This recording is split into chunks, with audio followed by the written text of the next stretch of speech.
puissante, majestueuse, hors norme.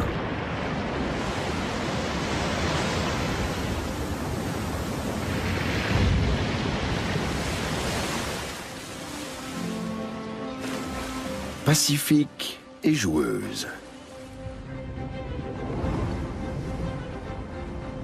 Elles n'ont pratiquement pas de prédateurs ni d'ennemis, exception faite de l'homme.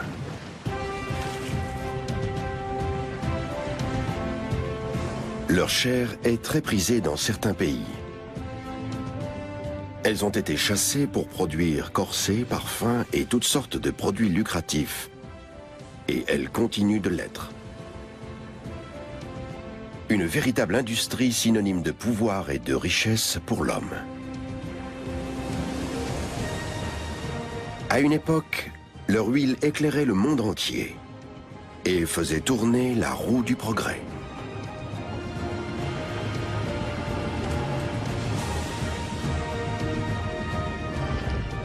Le destin de l'humanité aurait été bien différent sans les baleines.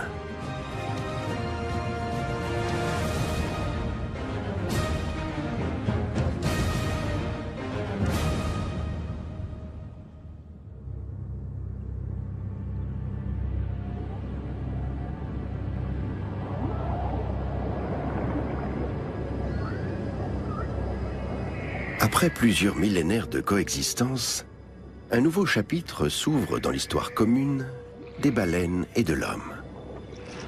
Désormais, on préfère observer les grands mammifères marins plutôt que de les chasser. Les photographier au lieu de les harponner. Le contact s'est pacifié.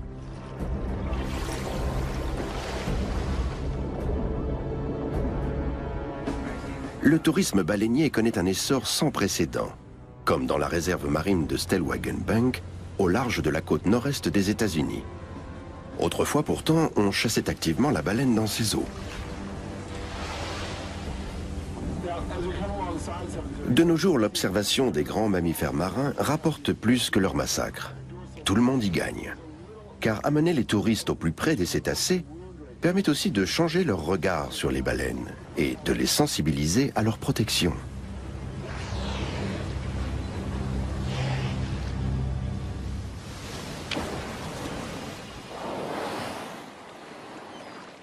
Les premières représentations de baleines datent de plus de 3000 ans. Il s'agit de motifs gravés dans une défense de morse découverte tout récemment et qui évoquent la vie quotidienne des habitants des côtes arctiques. 4 hommes traquent une baleine à bord d'une embarcation.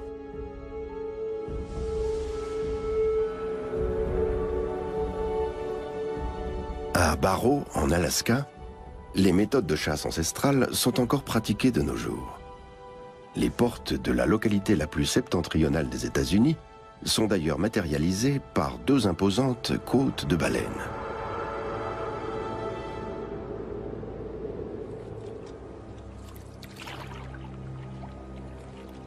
Les Esquimaux Inupiat chassent la baleine depuis des temps immémoriaux.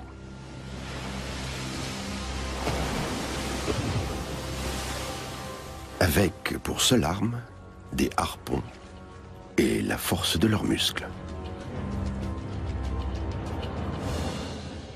Cette activité essentielle dans la vie de la communauté Inupiat est aussi la base de leur identité culturelle.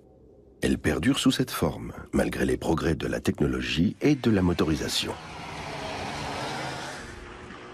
La longue nuit polaire est finie, et les 4000 habitants de Barrow semblent revivre. Chacun fait à sa façon cette mobilité retrouvée.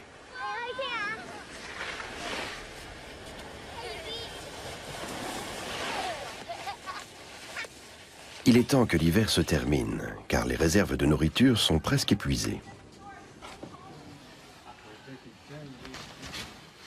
Ce réfrigérateur naturel est partagé par toute la communauté. La chair de baleine est conservée en profondeur dans le permafrost. Riche en minéraux et en vitamines, c'est un aliment idéal pour les mois d'hiver.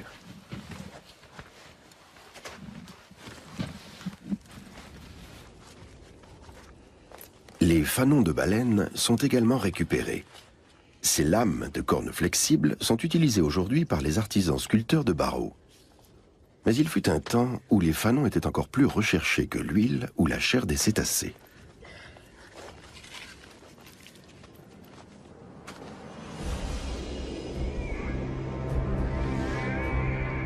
Certaines baleines, les mysticètes, sont dépourvues de dents et se servent de leurs fanons pour filtrer le krill et les petits poissons qu'elles attrapent. Avec leur gueule gigantesque, elles absorbent d'énormes quantités d'eau. Les fanons retiennent ces proies minuscules que la baleine peut ensuite avaler sans les mâcher. Elles en ingurgitent plusieurs tonnes par jour.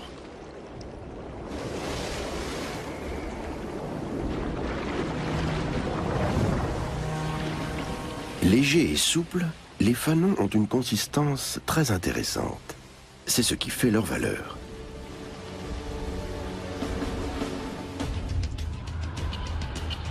Mais la chasse aux fanons est une activité dangereuse. Car c'est la baleine boréale, ou baleine du Groenland, qui fournit les plus longs spécimens. Comme son nom l'indique, elle vit dans les eaux froides du Grand Nord.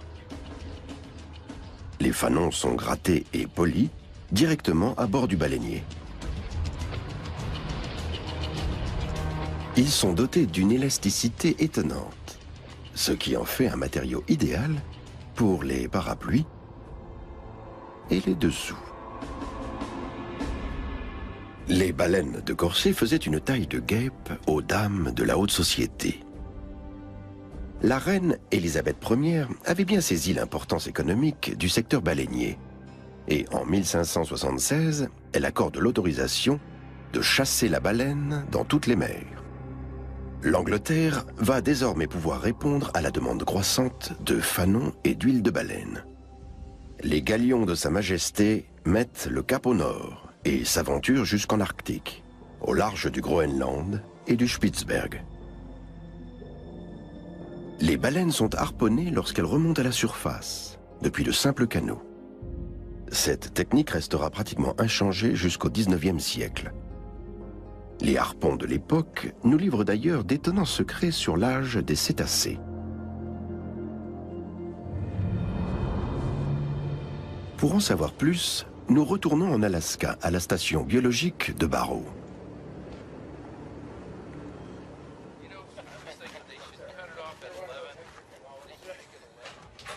Le biologiste marin Craig George travaille ici au service de la commune.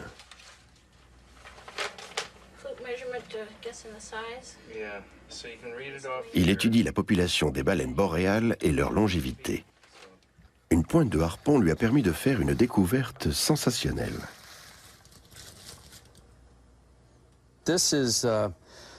Voici une pointe en pierre qu'on a retrouvée dans une baleine boréale. C'est le plus beau spécimen existant. Il témoigne d'un artisanat sophistiqué. Selon les archéologues, ce mode de fabrication a été utilisé pendant des centaines d'années. Mais ce type de harpon a été abandonné vers les années 1880 et remplacé par des armes américaines. Ça nous oblige à revoir nos hypothèses en ce qui concerne la longévité des baleines boréales. La baleine boréale en question aurait donc été âgée de 130 ans au moins.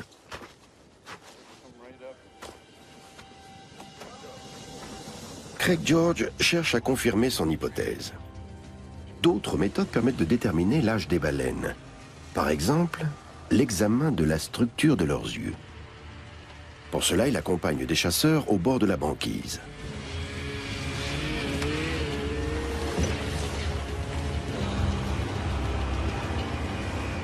À terre, les motoneiges ont aujourd'hui remplacé les traîneaux.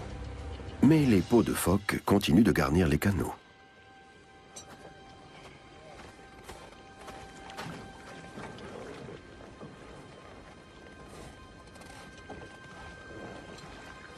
L'attente peut commencer par moins 20 degrés.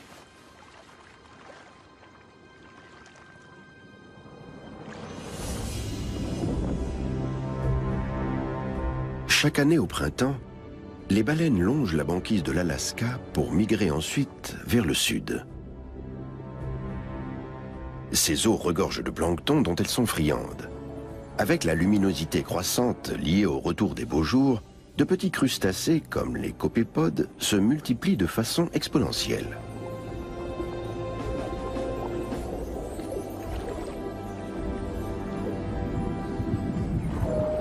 Les baleines sont également présentes un peu plus au sud, au large de la côte atlantique américaine. Le navire qui accoste ici à l'été 1620 va entrer dans l'histoire, le Mayflower. À son bord, des immigrants, des protestants fuyant les persécutions en Europe.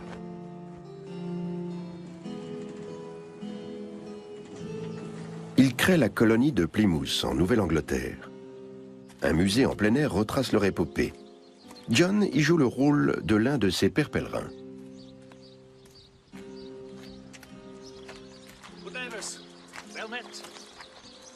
Il connaît leur histoire sur le bout des doigts et nous raconte qu'à leur arrivée, les colons ne savaient rien de la pêche, a fortiori de la chasse à la baleine.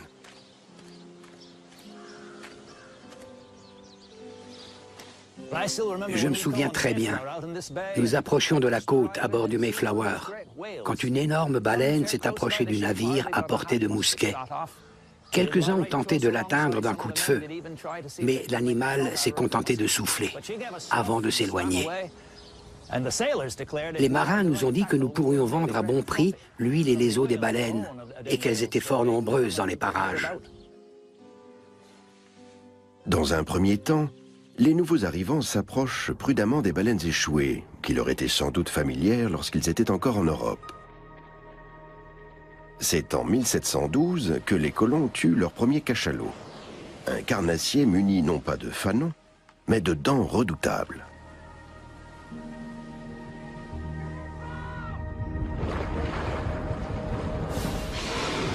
Sur la côte, de petites localités comme New Bedford deviennent bientôt des métropoles de la chasse à la baleine.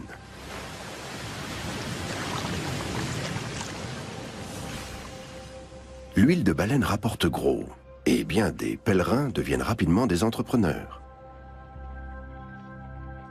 C'est le cas de William Roach, un millionnaire de New Bedford.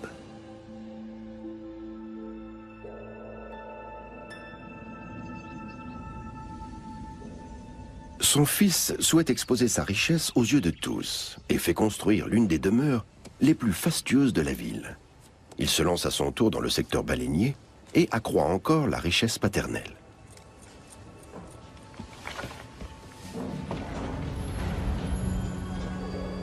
Celle-ci est soigneusement conservée dans une luxueuse chambre forte. La famille Roach n'est pas un cas isolé, comme en témoignent les nombreuses villas de New Bedford. Au début du 19e siècle, la chasse à la baleine est la branche économique la plus lucrative en Amérique. C'est un chapitre de l'histoire économique qui s'écrit, mais aussi une page de la littérature, lorsque le jeune Herman Melville s'engage sur un baleinier à New Bedford. Son expérience va nourrir son célèbre roman Moby Dick. Comme tous les marins, Melville sollicite la bénédiction de Dieu avant d'appareiller.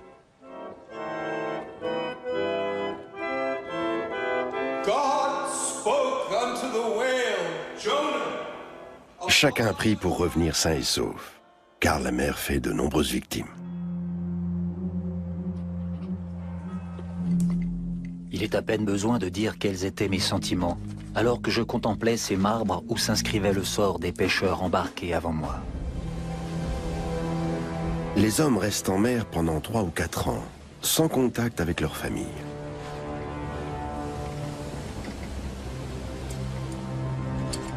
Une fois à proximité des baleines, le harponneur prépare son arme.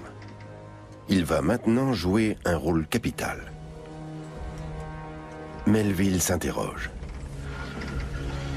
Comment se fait-il que nous, baleiniers d'Amérique, nous surpassions à présent en nombre la totalité des autres baleiniers du monde? Que nous ayons une flotte de plus de 700 navires menés par 18 000 hommes. Des navires ramenant chaque année dans nos ports une moisson bien gagnée de 7 millions de dollars.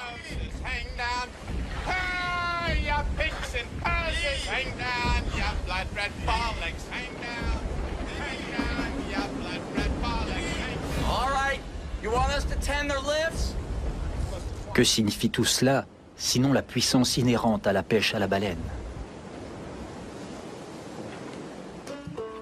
Au début du voyage, on danse encore sur le pont. Pourtant, une expédition en mer de plusieurs années n'est pas une partie de plaisir. Les hommes sont entassés dans une chaleur et une puanteur insoutenables. En voilà une qui souffle.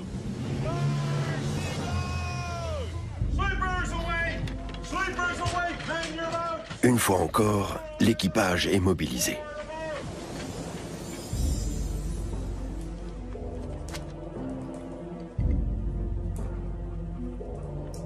Herman Melville décrit la mise à l'eau des canots et les efforts des rameurs. Comme des forcenés, ils nageaient et peinaient de toute leur force.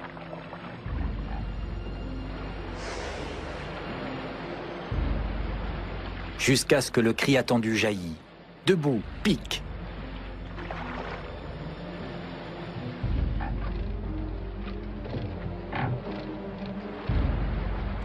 Maintenant, la baleinière volait sur l'eau comme un requin, toute nageoire dehors.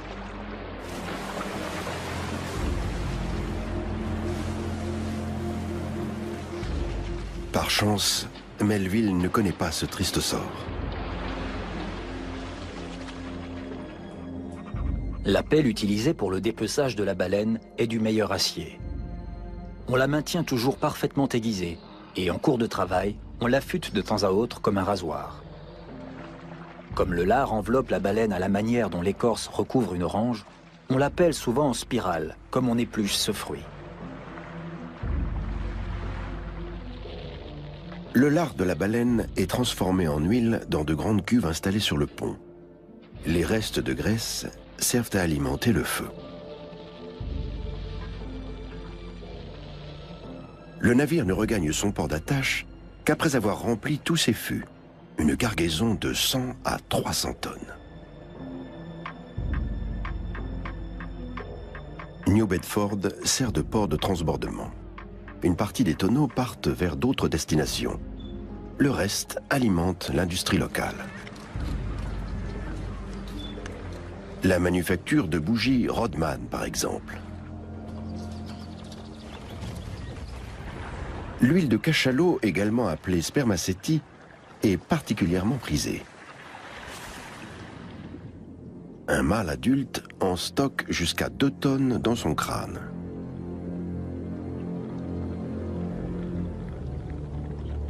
Mais les jeunes animaux sont également convoités, car leur mère n'est jamais très loin, ce qui permet de faire d'une pierre deux coups.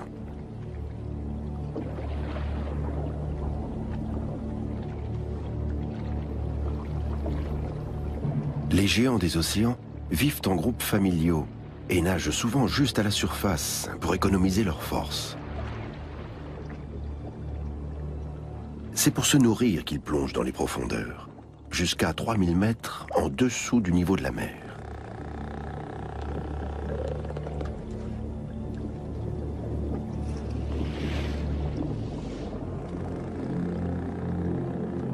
Dans ce royaume où l'obscurité règne en maître, vit le calmar géant, l'un des plus grands céphalopodes.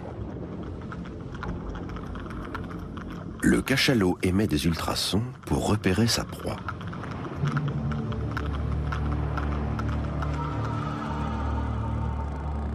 Et il plante ses dents pointues dans l'animal.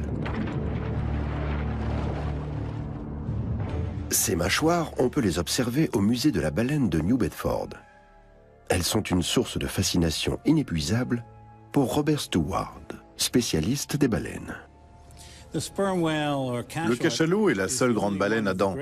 Sa mâchoire inférieure en compte entre 38 et 44. La mâchoire supérieure est composée de cavités dans lesquelles ses dents viennent se loger. C'est l'une des caractéristiques les plus intéressantes de cet animal. La tête du cachalot contient un vaste réservoir concave qui renferme un spermacéti très pur et facilement accessible. On pouvait l'extraire directement du crâne de l'animal et le transporter en fût jusqu'à New Bedford.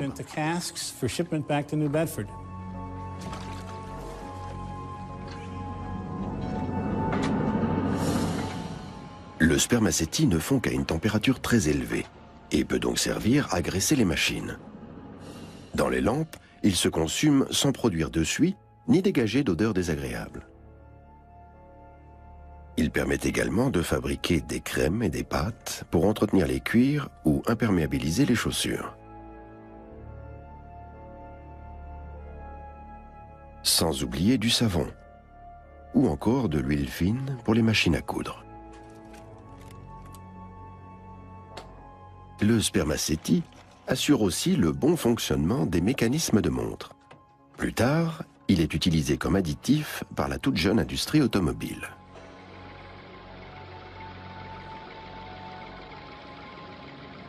Mais revenons à New Bedford. Ici, on est particulièrement fier des bougies à base de spermacétie. Cette huile et ces bougies brûlaient longtemps, avec une flamme claire et sans dégager de fumée. Par comparaison, les autres variétés de cire ou d'huile enfumaient tout le monde et sentaient mauvais. L'huile de spermacétie était donc très précieuse. On peut dire sans exagérer que les manufactures de spermacétie éclairaient et faisaient tourner le monde. À New Bedford, nous tenons à souligner aujourd'hui le rôle central qu'a joué autrefois notre petite localité dans la marche du monde. À une époque, c'était l'une des villes les plus riches et les plus cosmopolites de la Terre, à égalité avec Paris ou Londres. On ignore encore dans quel but précis le cachalot produit ce spermacétie. Il se peut qu'il l'aide à plonger. Pour en savoir plus, nous nous rendons au musée marin de Stralsund, dans le nord de l'Allemagne. On peut y admirer un cachalot en plein combat avec une pieuvre géante. Harald Benke est le directeur de l'établissement. Le museau du cachalot est le plus grand du règne animal. Il ne lui sert pas à sentir, mais à plonger. C'est dans la partie supérieure de ce museau qu'est stocké près d'1,5 tonne de spermacétie. D'extérieur, il ressemble à une huile quelconque, mais il a une caractéristique particulière. Lorsqu'il se refroidit, sa densité augmente. Cette petite fiole qui contient du spermacétie représente le cachalot. Voyons ce qui se passe dans l'eau froide. La fiole reste près de la surface de l'eau, comme le cachalot. Le museau de l'animal se refroidit au contact de l'eau froide et le spermacétie s'alourdit, ce qui permet au cachalot de plonger. Vous allez voir ce qui se produit avec cette bouteille.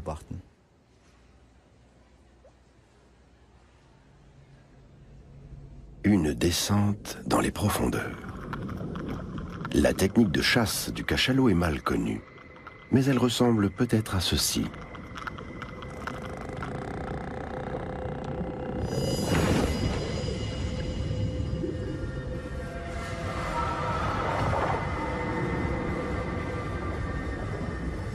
Le corps du cachalot se réchauffe pendant qu'il chasse, et cette chaleur se transmet au spermacétie. Il retrouve son état liquide, ce qui permet au cachalot de remonter facilement vers la surface. Cette substance unique est donc nécessaire aux cachalots. Elle détermine leur mode de vie si particulier.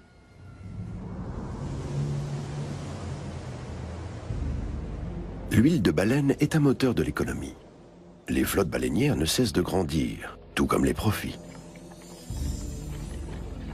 Cet essor stimule la construction navale et crée de nouveaux emplois. C'est l'âge d'or des chantiers navals. En certaines périodes, jusqu'à 550 baleiniers quittent le port de New Bedford pour les 4 coins du monde.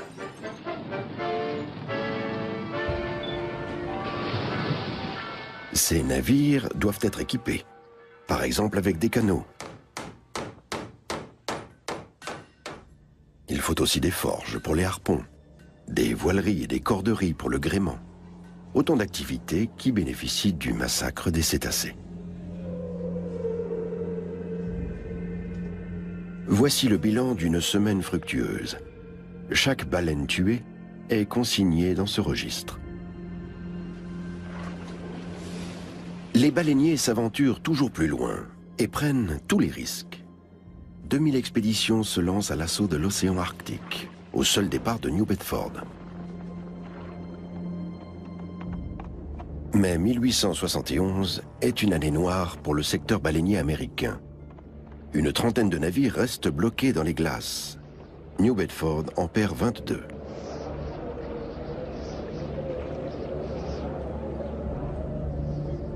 Le déclin de la petite ville s'amorce lentement.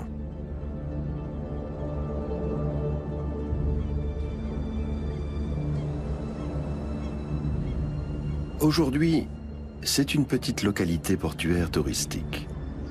Mais Moby Dick et ses congénères y restent omniprésents.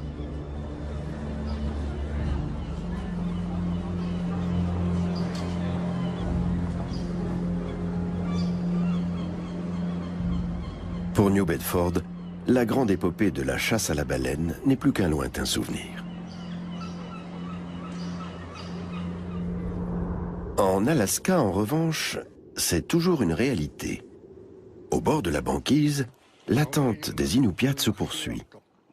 Pour les aînés comme Walter Hackpick, une baleine est considérée comme un cadeau.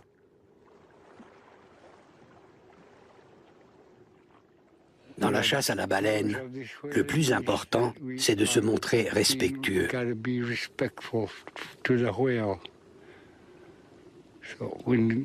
Avant de partir, nous commençons par prier et demander assistance afin que la baleine se donne à nous volontairement pour le bien de la communauté de Barrow.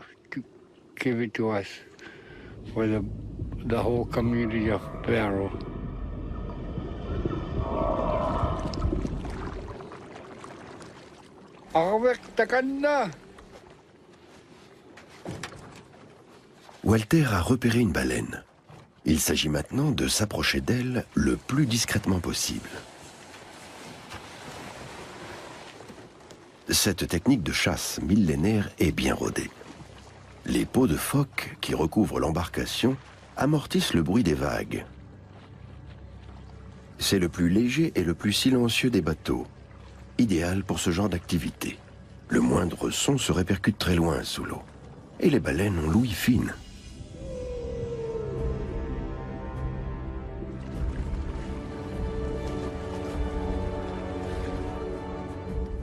La baleine boréale est la seule à se risquer aussi loin dans les glaces.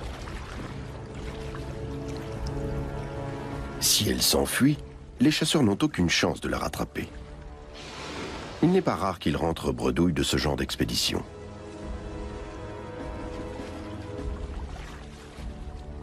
Plus que quelques mètres.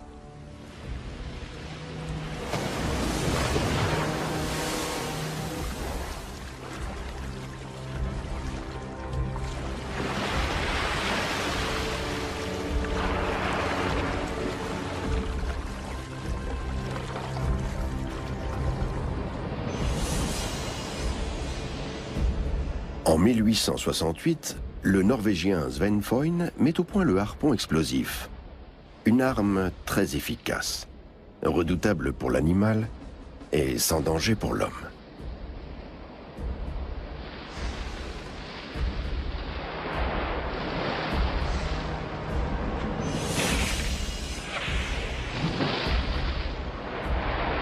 La pointe du harpon explose une fois plantée dans le corps de la baleine. Ce procédé cruel ne lui laisse aucune chance, quelle que soit sa taille. Sur ces images, une baleine bleue, le plus gros animal que la Terre ait jamais porté, traqué par le pire prédateur de tous les temps.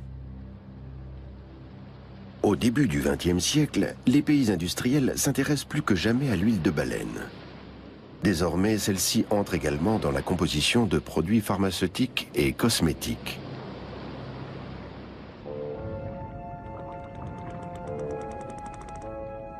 La question de la conservation de l'espèce est esquivée. Pourtant, un cachalot femelle ne met au monde qu'un unique baleineau tous les 3 ou 5 ans, et l'allait ensuite pendant au moins 1 an. Il faut 15 ans pour qu'une femelle soit à son tour en âge de se reproduire.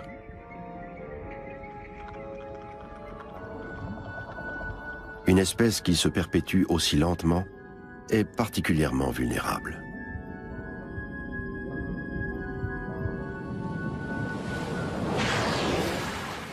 Mais après avoir ravagé l'Arctique, les grands pays s'attaquent sans état d'âme à l'Antarctique. Au début du XXe siècle, l'océan austral regorge de cétacés. Parmi eux, des colosses de 130 tonnes qui fendent les eaux glaciales, les baleines bleues.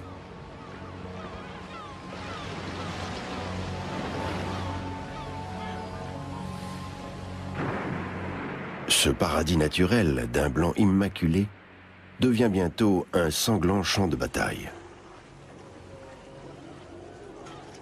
Les grandes nations baleinières, notamment la Norvège et le Royaume-Uni, installent des bases permanentes à terre. Les abattoirs tournent à plein régime et le stock de cétacés paraît inépuisable. Un chapitre particulièrement sombre de l'histoire des baleines.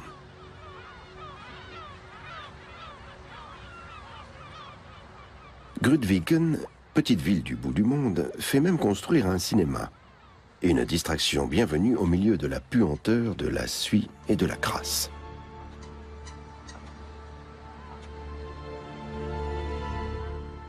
Entre 1910 et 1965, 1 400 000 baleines sont transformées ici. Des treuils motorisés permettent de positionner les cadavres sur une vaste plateforme de découpe. Ils sont ensuite dégraissés et dépecés. L'huile de baleine est plus demandée que jamais. À la veille de la Première Guerre mondiale, elle est transformée en glycérine pour fabriquer des explosifs.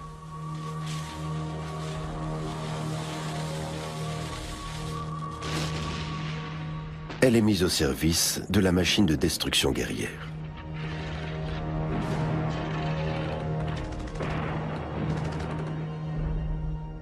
Parallèlement, le secteur de la beauté s'empare également de l'huile de baleine.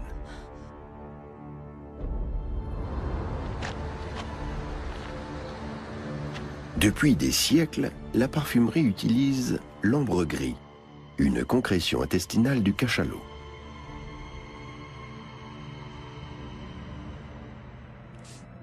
Des senteurs haut de gamme venues tout droit de l'intestin des cétacés.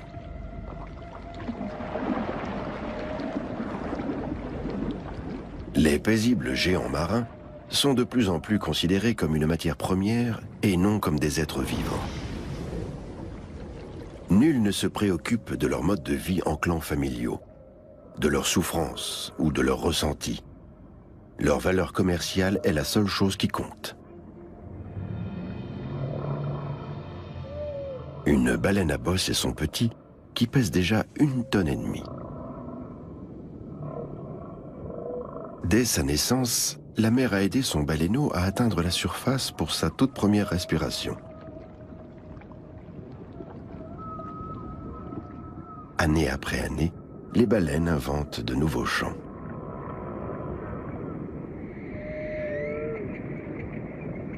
Pour traquer les poissons, elles travaillent en équipe. Elles produisent des bulles d'air formant une sorte de filet qui enveloppe les bancs de poissons pour les piéger.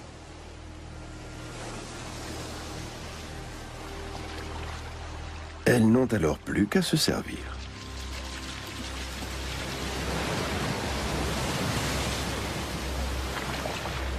Dans les années 30, personne ne s'intéresse encore au comportement fascinant des baleines. La chasse à grande échelle se poursuit. Nous sommes dans le port de Hambourg, en septembre 1936. Le navire-usine allemand Jan Wellem appareille pour sa première expédition dans l'Antarctique avec 250 hommes à bord.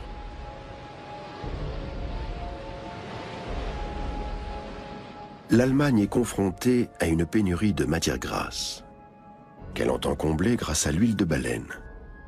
Il s'agit de constituer des réserves pour soutenir la politique d'agression prévue par Hitler. Cette première grande campagne de chasse se solde par 920 baleines tuées, soit plus de 10 000 tonnes d'huile.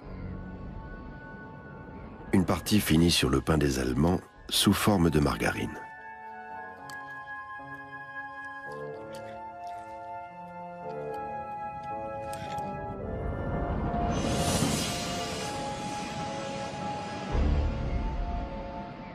d'autres utilisations domestiques font leur apparition. Même la lessive est désormais à base d'huile de baleine.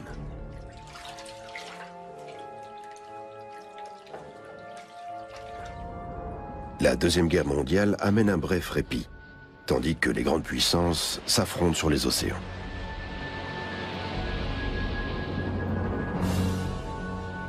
Retour à Barrow. Le drapeau indique qu'une baleine boréale a été pêchée.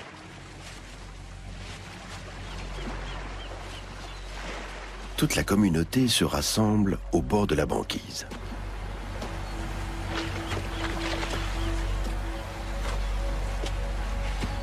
Malgré son jeune âge, l'animal pèse déjà 12 tonnes. Pour le déplacer, pas question d'utiliser le moindre engin motorisé. Tout se fait à l'aide d'une poulie et à la force des muscles.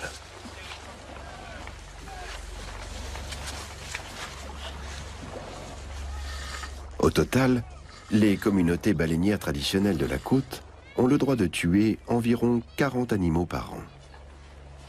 La manœuvre, qui va durer plusieurs heures, est une source de cohésion pour la communauté Inupiat. Voilà plusieurs années que Craig George tient scrupuleusement l'inventaire des baleines harponnées.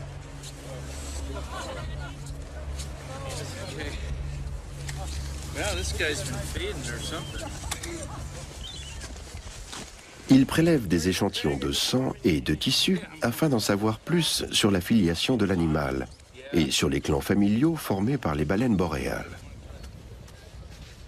Le biologiste s'intéresse aussi à l'œil du cétacé pour tester une méthode censée déterminer l'âge des baleines. Il pourra ensuite l'appliquer à des animaux plus âgés.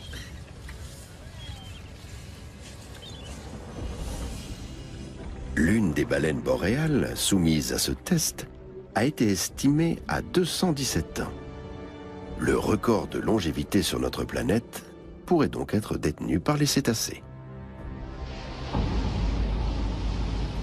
Le Japon déclare lui aussi ses chasses à la baleine comme activité de recherche scientifique. Des campagnes qui tuent chaque année 1 millier de petits rorquals et une 50aine de baleines à bosse.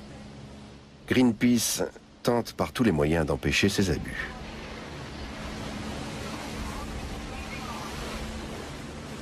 Le pays invoque sa tradition ancestrale de chasse à la baleine. Cependant, les techniques de pointe qu'il emploie n'ont plus rien à voir avec la tradition évoquée.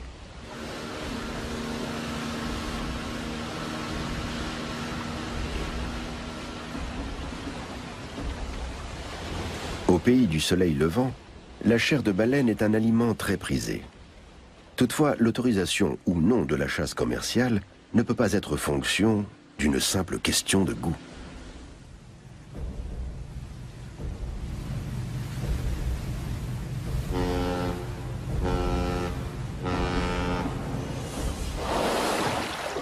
Dans les eaux de la réserve de Stellwagen Bank, on a opté pour une autre solution.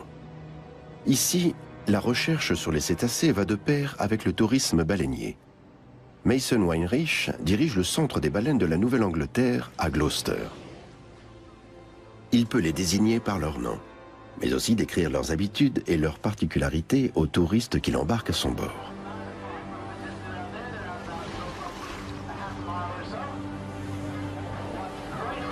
Il assure lui-même les commentaires, tandis que son assistante, Sarah, met les passagers à contribution pour photographier les mammifères.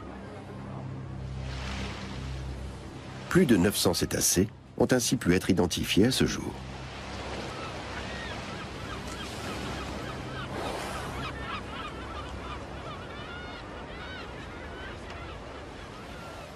Chaque baleine à bosse présente une marque unique sur la nageoire caudale, qui permet de l'identifier à la façon d'une empreinte digitale.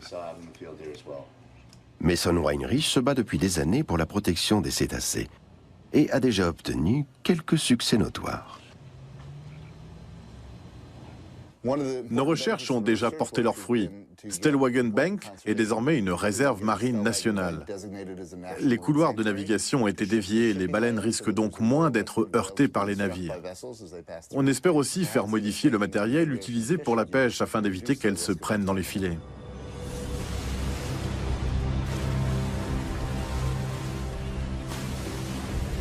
Aujourd'hui, la plupart des pays du monde ont renoncé à chasser les grands cétacés.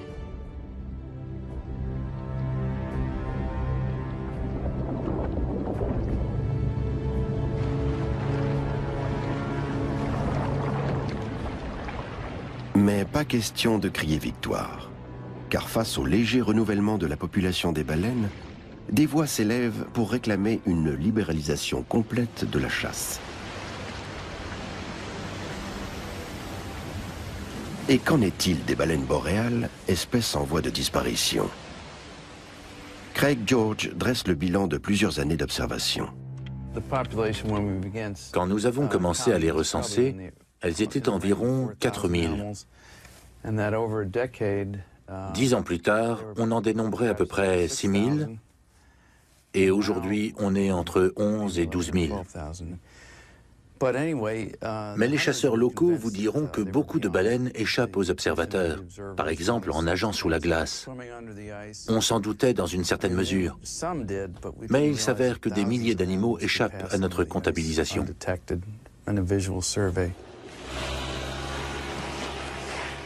Aujourd'hui, la population de baleines boréales semble en sécurité. Leur nombre est supérieur aux estimations et ne cesse d'augmenter. Les Inupiats peuvent continuer à remplir leur garde-manger naturel.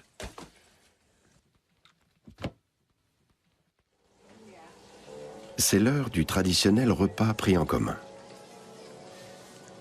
Au menu, chair de baleine sous toutes ses formes, agrémentée d'une sauce à base de graisse de morse. Ce drapeau visible de loin invite les habitants aux festivités.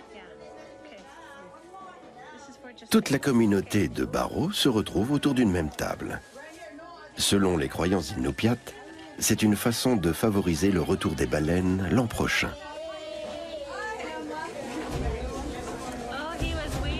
Ce repas nourrit aussi l'âme et la cohésion de la petite ville.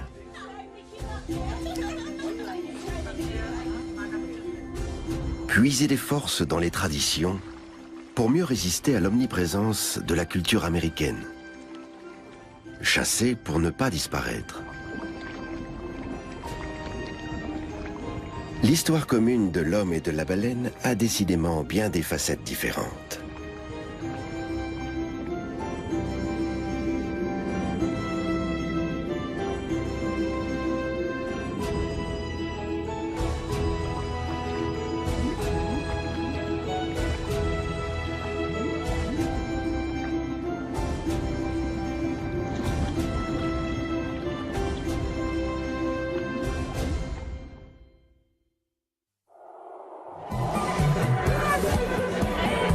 Ah, ce mal qui nous accable.